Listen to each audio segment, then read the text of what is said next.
Morning, everyone. Welcome to day 2 of the AusCERT conference.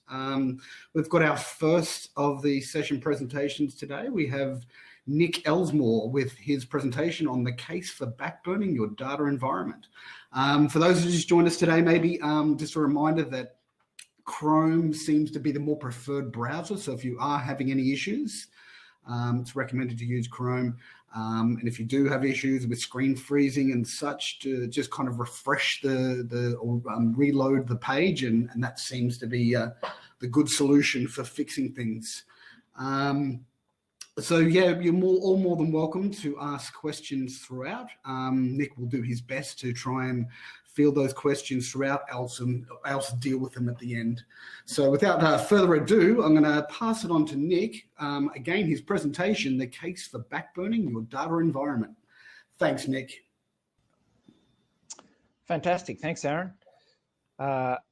This is, of course, my first attempt at one of these remote presentations.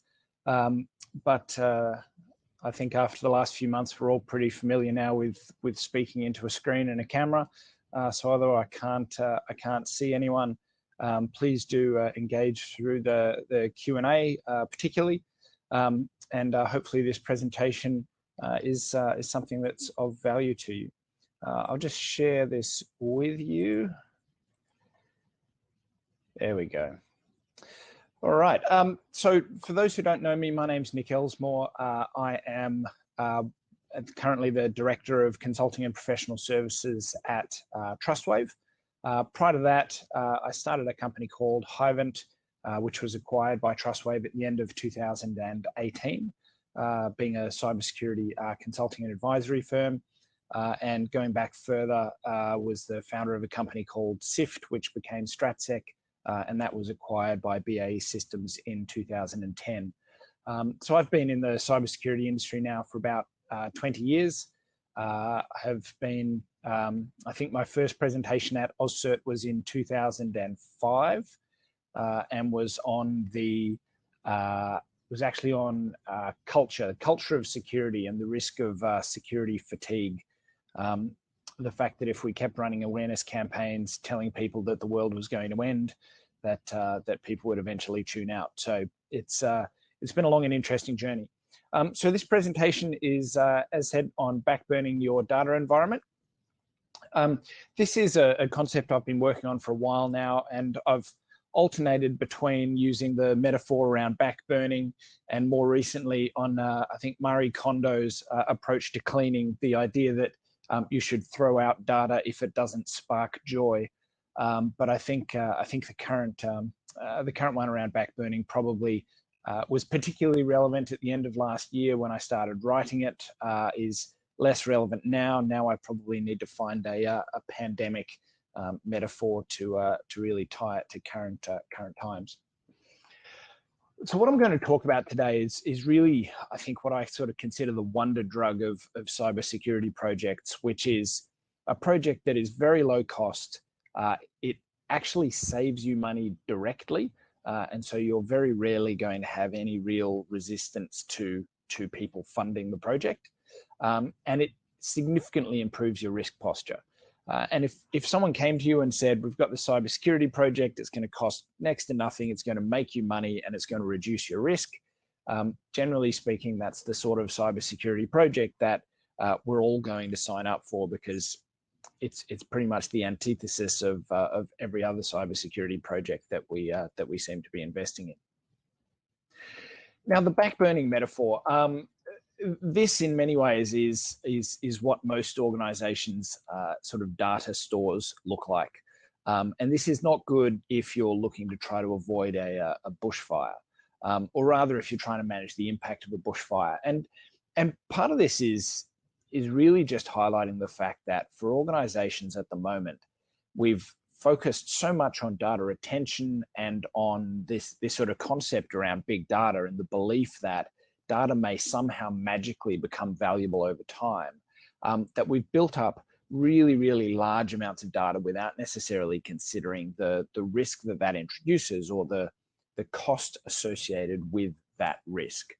And so metaphorically, this is what many organizations' data stores look like.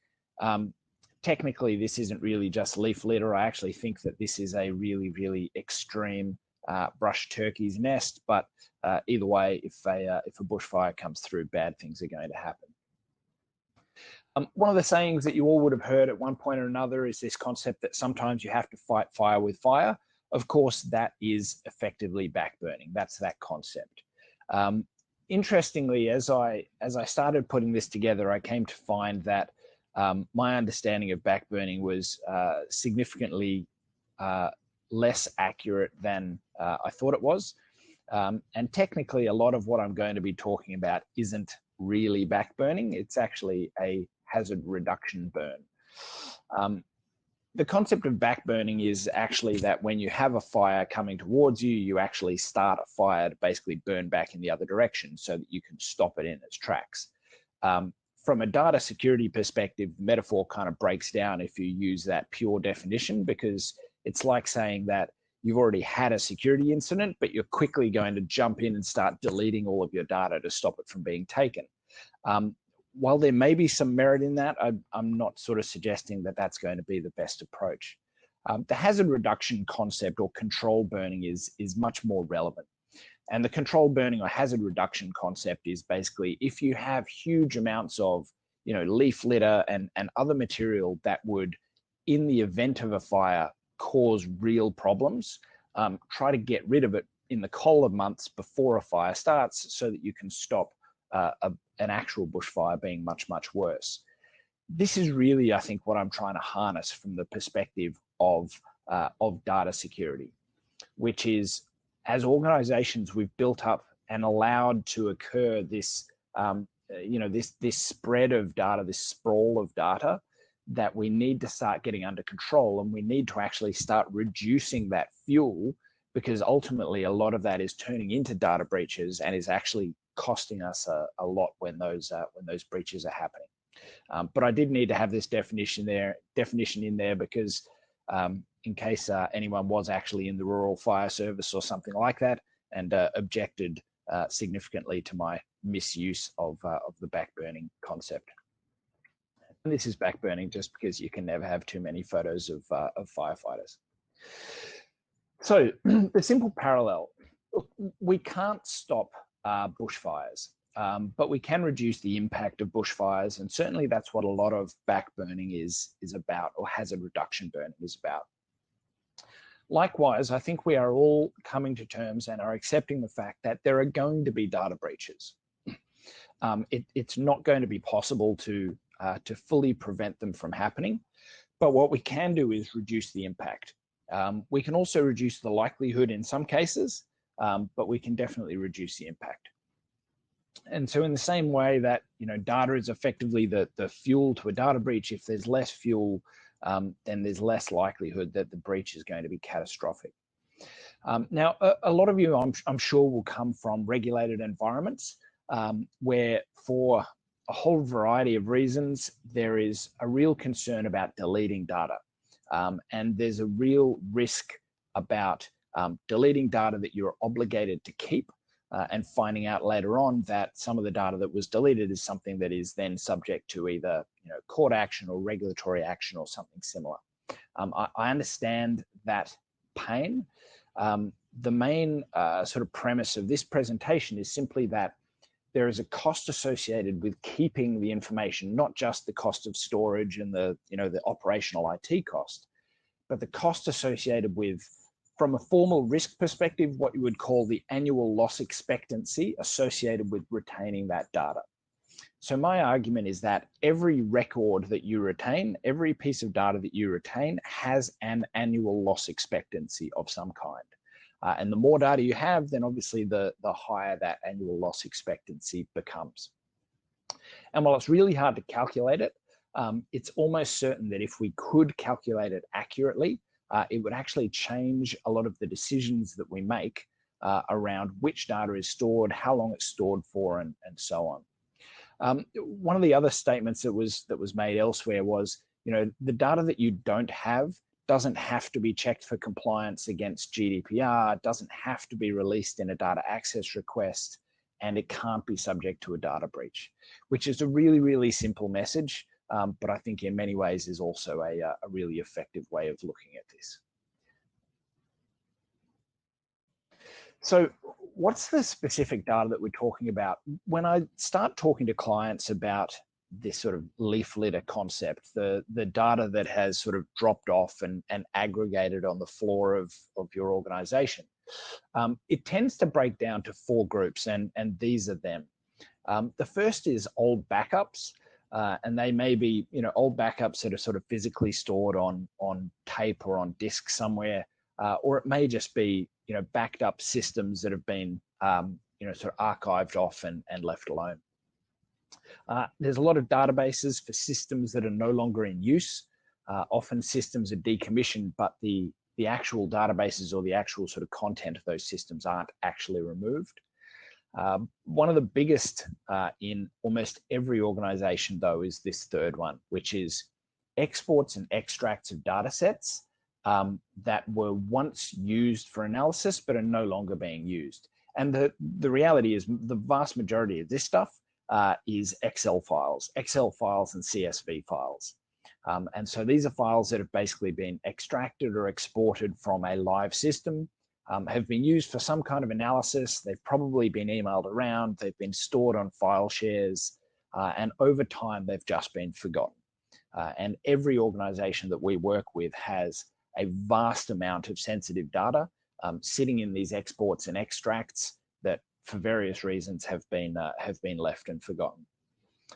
And then the fourth one really is I think a more recent occurrence, which is as the cost of storage has started going down pretty drastically, and the ability to scale up storage elastically has increased. You haven't had this sort of the same driver of, we're going to need to buy a new SAN if we're going to keep storing data. It's now just a case of, the storage is just going to keep expanding based on the data that we have. And so there's really a much lower disincentive against storing additional information. And so we've started just retaining lots and lots and lots of additional data just in case. Now, in many ways, the interesting part about this is if you look at these 4, 1, 2, and 3 are often not conscious decisions. So the old backups, the databases, the exports, it's rarely the case that someone has specifically said, let's make sure that we keep that data. It's more a case that the data has been forgotten. Whereas with the 4th case, that's generally a conscious decision. So that's actually a case of someone saying, yes, we definitely want to keep that, again, just in case. And the reason that's important is they're different responses that are needed based on the fact that either you've intentionally decided to keep it or you've just forgotten that it's there. And so the fundamental challenge is often it's a different person that is having to make the decision about retaining or deleting data as opposed to the person who created it in the first place. And I'll explain some of that challenge as we go through. Now, we absolutely aren't the only ones who are seeing this. Jake Williams, malware Jake from RenditionSec, some of you may know or have heard of. This literally was just 5 days ago, posted on Twitter that every year they work on cases where they're as they explain to the victims what the attacker stole. The victim argues about the findings, not because they doubt the methods, but because they're sure the data that we're referencing no longer exists in their networks.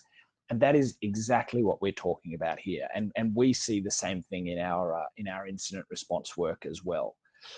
This scenario where the data that is actually being compromised is data that from the sort of organization's perspective, they weren't aware that it existed, or they weren't aware that it existed anymore. In one particular case that we saw a couple of years ago, we actually had a case where an e-commerce company had a database that had been stolen, or the contents of that database had been taken.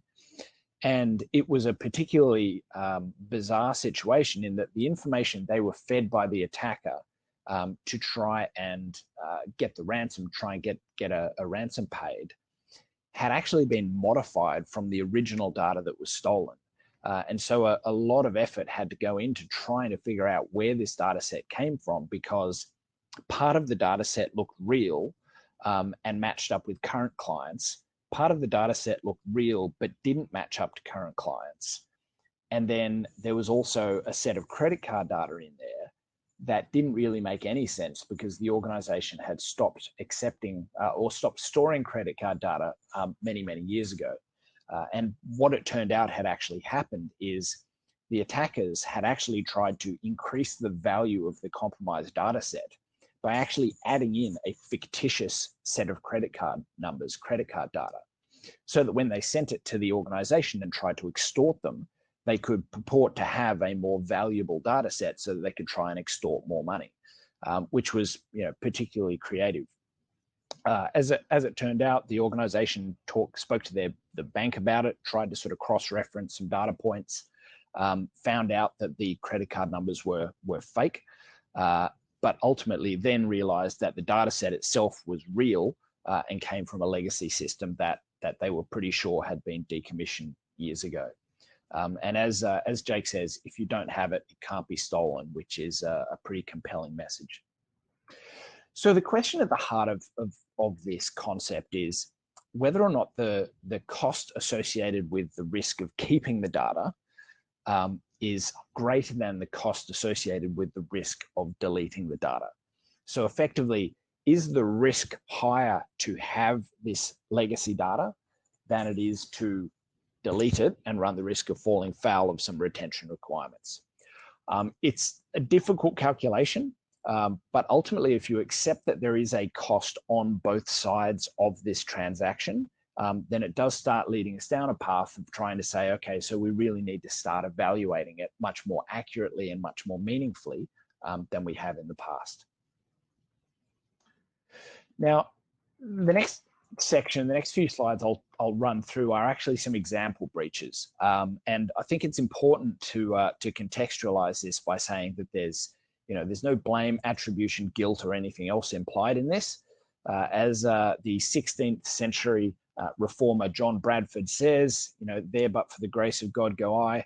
I think all of us in this industry recognize that data breaches can happen to everyone. And at the same time, we need to be able to learn from them. And so the intent here is to basically look at these and see them as a demonstration of the point that I'm trying to make. The first, Nova Entertainment in 2019 had a data breach. The key point here is that the data set contained details collected between 2009 and 2011. So this is a decade-old information. Some of it may be dummy data, some of it may not be legitimate, a lot of it's not going to be active, there's a lot of expired data, but again, it still goes down as a data breach affecting 250,000 people. ANU had a security breach in 2018. Data was up to 19 years old. It came about through some legacy infrastructure and a legacy mail server. But again, some very, very old data was in there. Adult Friend Finder is another one. They had a data breach, 412 million records. And obviously, given the nature of that site, if you deleted your account, you really, really wanted it to be deleted. It turned out that the hack included some 15 million accounts that had been deleted, but they weren't purged from the database. So they were still there. So even though the accounts had been deleted, that didn't mean that they couldn't be subject to a data breach. And so there's sort of 2 decades worth of data and all sorts of accounts that really shouldn't have been there at the time. Another peculiar one, Symantec in 2019. This is a peculiar one because it really, reading through the information available, seems like there's nothing to see here. It's just test data, maybe some details of clients who had a demo, but given that it's a security company, it's obviously a story when there's a potential data breach, regardless of what the data is. But the key point here again is, this wasn't a live system. It wasn't a key system that was being sort of protected actively. It was, a demo lab. It had some pretty low value data, but it was still something that ended up having an impact and ended up being reported. Another one, Caltex through Accenture.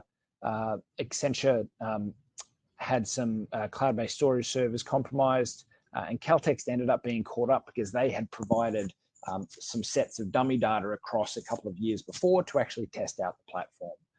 So again, it's not live data, it's a test platform, a dummy platform, and yet the information still ends up being subject to the same type of breach. San Francisco employees retirement system had a test environment. Again, database had about 74,000 members in it, included some pretty sensitive information in there, and the data itself again went back quite a while. So the most recent data was from 2018, but it was an old database and there was a significant amount of legacy data in there. And then I think one of the last ones, Blackbaud in the UK Labour Party, Blackbaud, which is a service provider, had their system compromised sometime earlier this year. And again, another historic backup file was compromised and ended up with a significant amount of data from the UK Labour Party being stolen.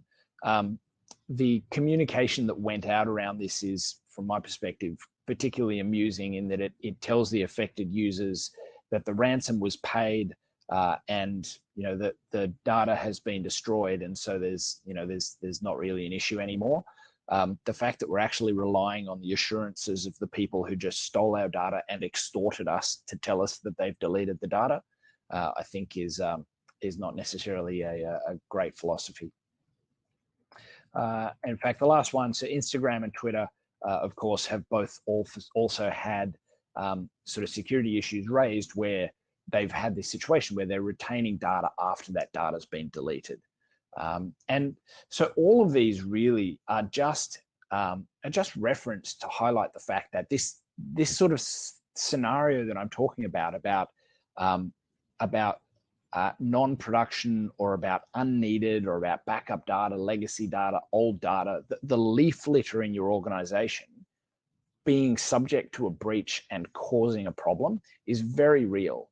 And this is just a handful of particular scenarios that we identified pretty quickly. If you go through things like the Privacy Rights Clearinghouse list of data breaches and you start digging into them, a pretty significant proportion of breaches are about non-core systems or about non-production systems.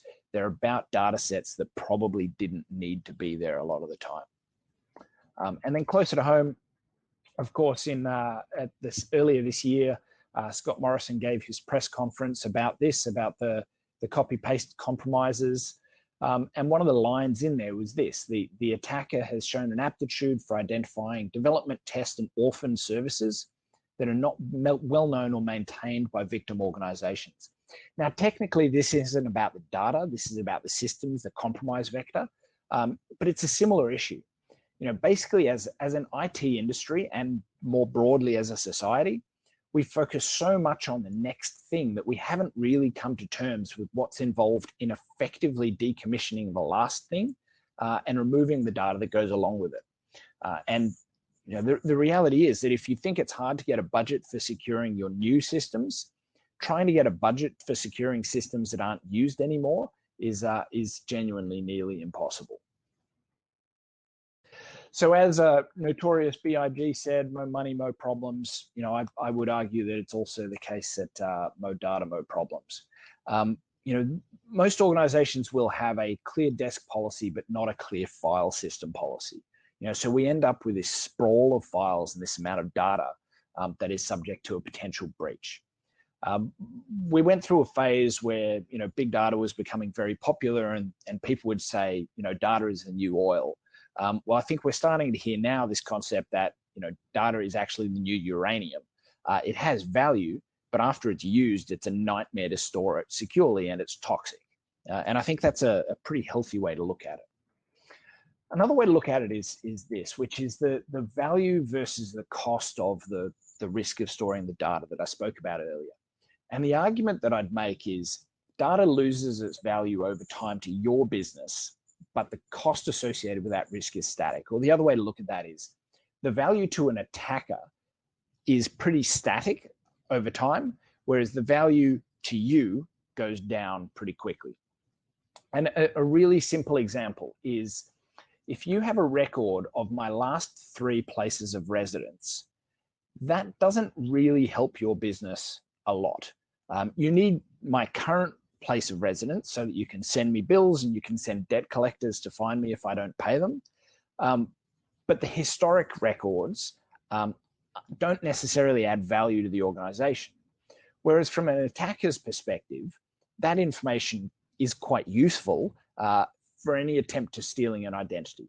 Because often things like, what are your past addresses, other sort of historic information can actually be used for verifying identity. And so effectively you've got no upside, but you have a downside risk. And so you really need to get rid of that data. At some point, the value of the data to your organization will be less than the value of the data to an attacker.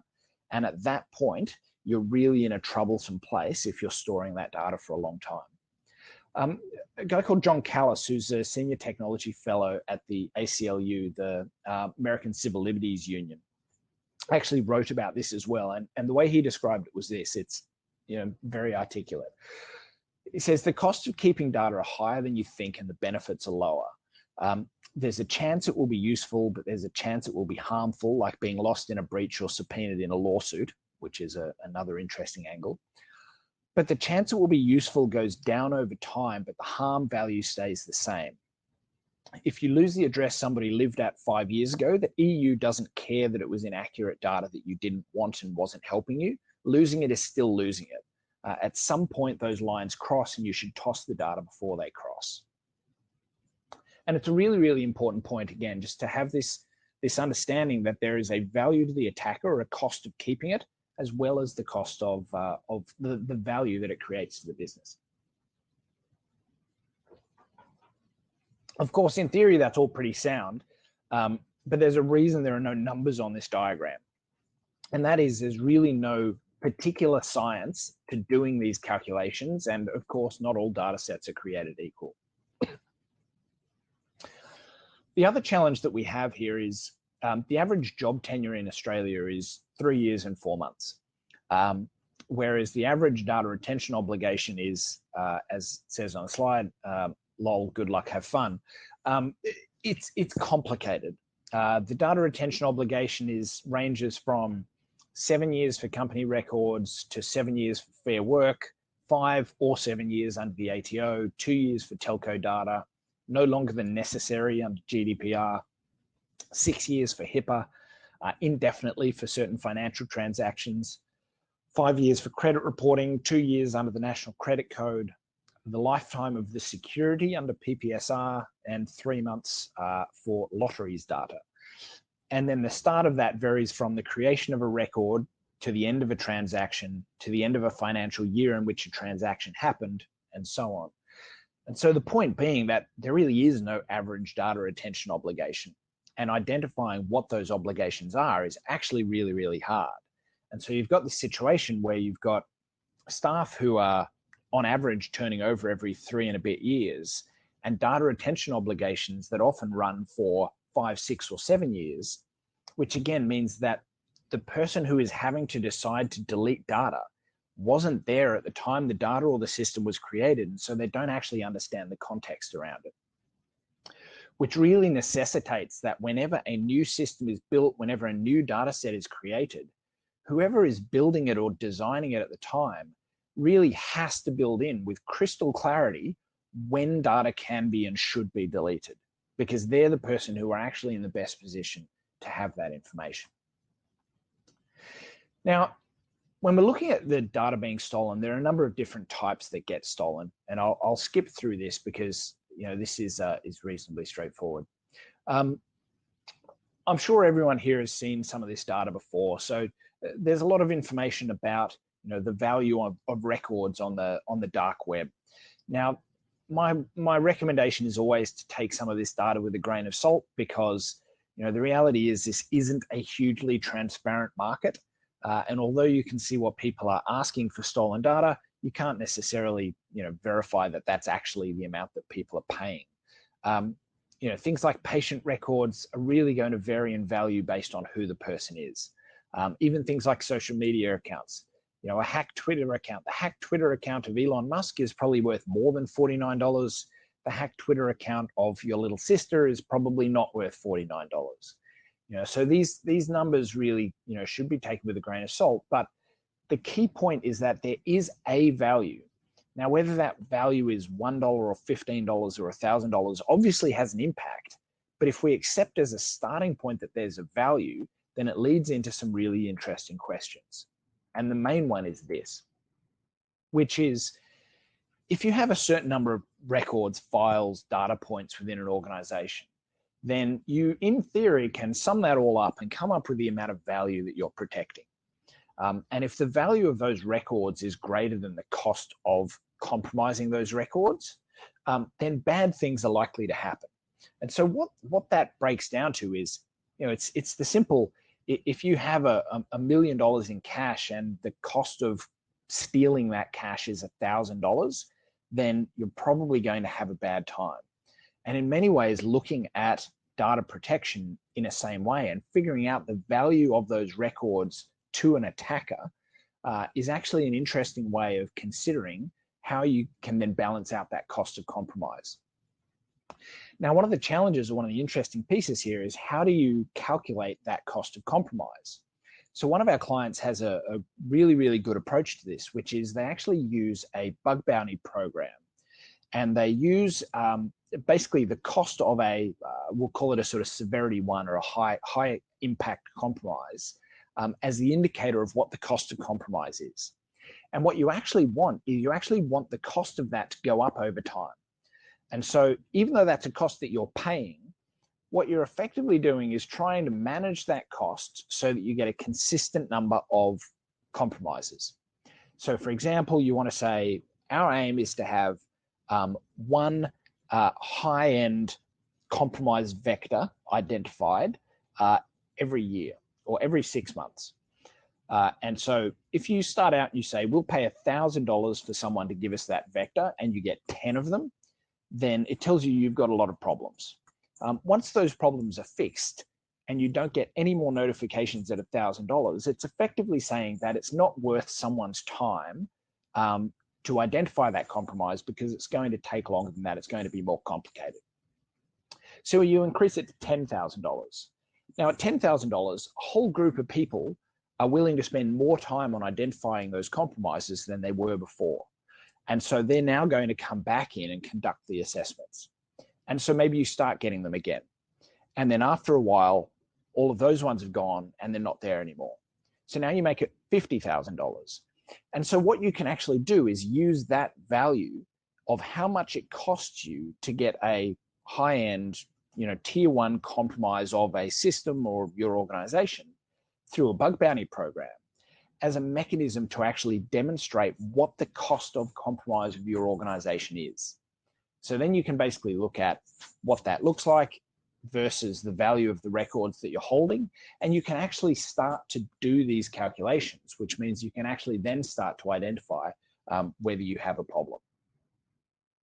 So it's, again, this concept that basically every day you're pretty much in an auction for your data. So when we say that it's unrealistic to stop a nation state from getting in, what we're effectively saying is they have abundant resources and you don't. And so conceptually, if we accept the fact that there is a level of investment that, if made, will defeat your controls, then the question we ultimately need to ask is that level of investment at a level that's high enough that it stops a breach? And there are two ways that we can address that. The first is that we can raise the cost of a successful breach, and the second is that we can reduce the value of a successful breach. Now, as an industry, we've spent most of our time on the left-hand side of this. This is putting in place controls, it's introducing new controls, it's tightening things, it's trying to make it more expensive for someone to compromise the organization. We haven't spent nearly as much time on the right-hand side, which is reducing the value of a successful breach. Now, there are some cases where we have done that, and it's been wildly successful. And PCI DSS is really the playbook for this. which is the whole model started being to increase the costs around compliance, to incentivize people to use things like tokenization, to stop storing credit card data, so that it reduces the value of a breach against that organization. If you don't hold the credit card data, obviously you then can't lose it. And so as an industry, we've focused a lot on raising the cost, but we haven't focused nearly as much on reducing the value. And so really my argument is that this utopian cybersecurity project really does exist. And it is as simple as deleting vast amounts of data from our organizations. It costs very little. It will save you significant amount of money, even just from a storage perspective, particularly if you also get to decommission some systems. And it does improve your security posture. So in terms of what we're really recommending, there are sort of three main groups here. The first is establishing this concept of a sensitive data environment. So in the same way, again, taking the PCI DSS playbook, they have a cardholder data environment. The sensitive data environment is a similar thing. It's about trying to keep all of the sensitive data in the same place. It's important to build out a really clear data deletion policy and capture that at the creation of systems and data because of that issue around staff retention over time. But mostly the main thing is really to make this someone's job. For a while, we had this concept of a wiki gardener or a data gardener whose job was basically to tidy up wikis and delete data and improve things. It's really worthwhile to have a role like that. If you're running threat hunts at the moment, consider running data hunts. So try to find sensitive data in places that it shouldn't be. There are obviously all the tools that have been built for PCI DSS that can do this really, really effectively. Or at least allocate this to someone as a responsibility in the same way that you do with fire wardens and work health and safety. So have someone who is actually responsible for trying to minimize the amount of data sprawl and sensitive data being stored where it shouldn't, and who's actively trying to solve that problem. And then lastly, build it into a security awareness program. So have this concept of an amnesty to hand back rogue data, reward people for basically deleting files, cleaning their room, getting rid of sensitive information. And so if we actually start focusing on how we can help organizations to clean up a lot of this information, reduce the leaf litter, do some back burning, I think we'll actually be in a much better position, and we'll end up with a situation where the only data breaches that we see are data breaches of our core systems that in theory should already be the area where we're investing the most from a security perspective, which again is then raising that cost of a breach for the attacker. So hopefully that's been a helpful sort of view on the issue and the problem. I'm happy to take any questions now. I think we might not have any time. It doesn't appear there's any questions. We might be just running a little bit short of time, Nick. So we might, thank you very much, Nick, for your awesome presentation. We might just have a little bit of a pause between the next presentation and which will be Kushal Shah with Software Zero-Day Discovery. We'll be back shortly, everyone. Thank you. Lovely. Thanks, guys. Sorry I ran a bit long. No, Nick, you're perfect. Thank you very much, Nick. Thanks.